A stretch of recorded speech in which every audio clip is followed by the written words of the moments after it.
क्या क्या है और शिक्षण व्यवस्था क्या है। आज हम इस पर चर्चा करेंगे। मेरा नाम है हिमांशु निखारे और केंद्र ज्ञान में आपका स्वागत है। शिक्षा शिक्षा यह पैसों के आधार पर चलने वाली एक व्यवस्था है। आज की हमारी जो शिक्षा है ये पैसों के आधार पर चलने वाली एक व्यवस्था है, जो कि हमको पैसा कैसे कमाना है यही सिखाती है। अब अब अपने को जीवंतता, विद्यार्थियों को जीवंतता, जीवित कैसे रहना, संसार कैसे है, ये नहीं सिखाती। संसार में जीवन की समस्या को हल करना नहीं सिखाया जाता, बल्कि समय बीतता कैसे है और बिताना कैसे ये सिखाया जाता है। जीवन व्यतीत कैसे करना है यही सिखाया जाता है। आपके 60-70 वर्ष कैसे बीत जाएंगे यही सिखाया जाता है शिक्षा में। संसार में जीवन की समस्या को हल कैसे करना यह नहीं सिखाया जाता। ये अपने शिक्षण व्यवस्था में इसकी अवधारणा होनी चाहिए। दूसरी बात, वैयक्तिक विकास हेतु शिक्षण में कोई भी ऐसी व्यवस्था नहीं है जो कि वैयक्तिक विकास या वैयक्तिक गुण का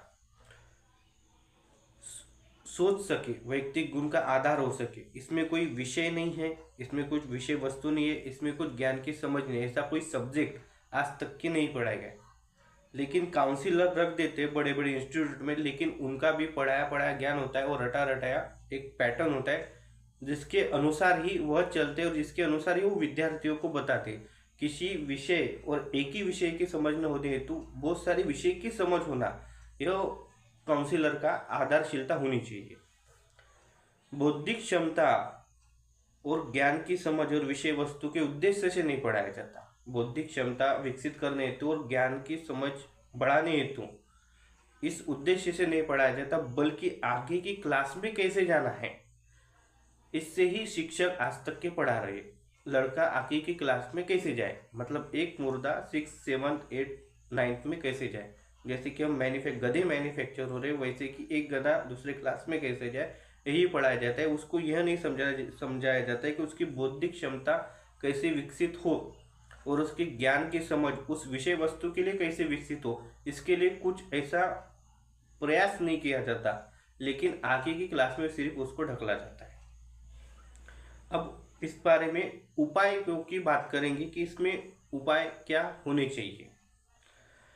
वैयक्तिक समस्या को हल करने के लिए हमारी शिक्षण व्यवस्था में एक ऐसा विषय या टीचर्स या ऐसा टाइम निकाल देना चाहिए कि जिस पर व्यक्ति या जिस पर विद्यार्थी चर्चा कर सके कि हमारी यह प्रॉब्लम है, हम ये कैसे सॉर्ट आउट करें और इसमें क्या क्या हो सकता है, इसकी चर्चा होनी चाहिए। प्रत्येक इंस्टीट्यूट में, प्रत्येक कॉलेजेस में या प्रत्येक मतलब महाविद्यालय, विद्यालय में इसकी चर्चा होनी चाहिए। जो काउंसिलर है वो काउंसिलर का फैक्ट समझने और समझाने का दोनों का भी होना चाहिए। मतलब वो उतना पढ़ना भी चाहिए और पढ़ा लिखा होके वो दूसरे को भी पढ़ाना चाहिए कि बात ये है करके। उसका वैयक्तिक विकास काउंसिलर का या टीचर्स का उतना होना चाहिए, तभी हमको वो बता सकेगा कि इसमें प्रॉब्लम क्या है, इसमें जड़ क्या है, जिन वजह से वो जो बाद में जो लड़का या लड़की सुसाइड ना कर सके या ऐसा गलत कदम ना उठा सके। मतलब एक दर्शन शास्त्री हेतु, एक रहस्यदर्शी हेतु या एक मानवीय गुणवत्ता कैसी बढ़ानी चाहिए, मानवीय गुणवत्ता कैसी बढ़ानी चाहिए, इस पर भी उनका विचार होना चाहिए। अभी मानवीय गुणवत्ता कैसे बढ़ाएंगे, मानवीय गुणवत्ता के कुछ आधारशिलता है जो कि हमारे शास्त्रार्थ में लिखे है कि मानवीय गुणवत्ता कैसे बढ़ाना चाहिए। कृतज्ञता भाव हो, प्रेम का भाव हो, शिक्षा का मूल्य हो और शिक्षित का भी उतना ही मूल्य हो, पैसों का भी उतना ही मूल्य हो और ज्ञान का भी उतना मूल्य हो, जिसमें मानवीय गुणवत्ता में सुधार आ सकता है। इसी कंडीशन से, इसी आधारशिलता से मानवीय गुणवत्ता में सुधार आ सकता है। जीवन क्वालिटी या लाइफ इंडेक्स में सिर्फ यही नहीं होना चाहिए कि किसी गाड़ी खरीदना है, पैसा खरीदना है, बच्चा, मकान या ये। उसका वैयक्तिक सुधार इतना होना चाहिए कि वह उतना फाइनेंशियल स्टेबल होकर भी अपने जीवन बराबर चला सके। इसको बोलते हैं मानवीय गुणवत्ता। मानवीय गुणवत्ता का शिक्षण या मानवीय गुणवत्ता का विकास, मानवीय गुणवत्ता का विषय यह होना चाहिए। अब बात करेंगे कि इसमें उपाय की बात करें कि उसमें क्या क्या तथ्य होने चाहिए। मैंने कहा कि मानवीय गुणवत्ता, और दूसरा है वैयक्तिक सुधार, तीसरा है शिक्षक जो कि सांसारिक समस्या को हल करने के अलावा वो विद्यार्थियों की समझ को और विद्यार्थियों की प्रॉब्लम को समझ सके, ना कि सिर्फ अगले क्लास में जाकर या दूसरे क्लास में जाकर वो सिर्फ पढ़ा रहा है और हम पढ़ रहे हैं। उसको सामाजिक, सांसारिक और भौतिक जो समस्या है वो स्टूडेंट की हल करने हेतु वो शिक्षक तत्पर होना चाहिए। ऐसे नहीं कि एक तास वो पढ़ाया और उसके बाद कुछ हल ना कर सके, ऐसा नहीं। उसका भी उतना वैयक्तिक विकास, शिक्षकों का भी उतना वैयक्तिक विकास होना चाहिए।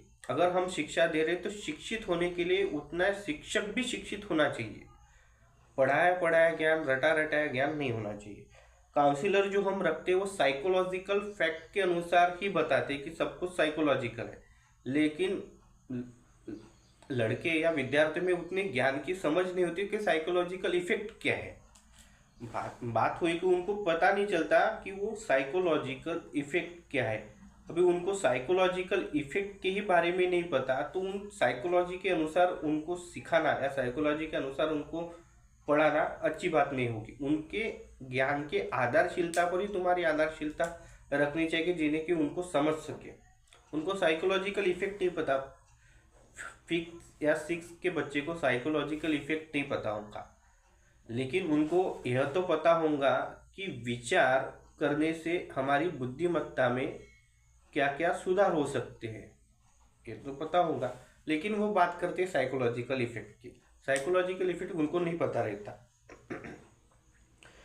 पूरा समग्रता का अनुभव काउंसिलर में होना चाहिए। पूरा विषय वस्तु का अनुभव काउंसिलर में होना चाहिए।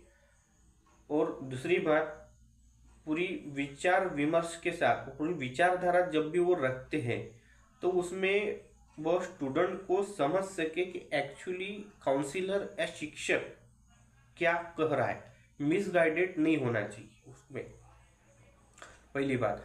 अभी हम बात करेंगे कि शिक्षण व्यवस्था और शिक्षा व्यवस्था में निष्कर्ष की और यह तात्पर्य की कि ब्रीफ में कि मैं एक्चुअली क्या बोलना चाहता था।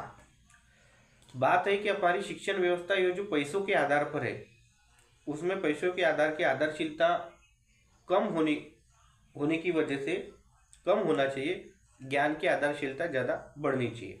दूसरी बात, सांसारिक जीवन के प्रति समस्या हल करना यह सिखाया जाना चाहिए, बल्कि आगे के क्लास में कैसे बढ़ाना यह पॉइंट नहीं होना चाहिए। वैयक्तिक सुधार हेतु कोई एक विषय की समझ अपने शिक्षण व्यवस्था में होनी चाहिए।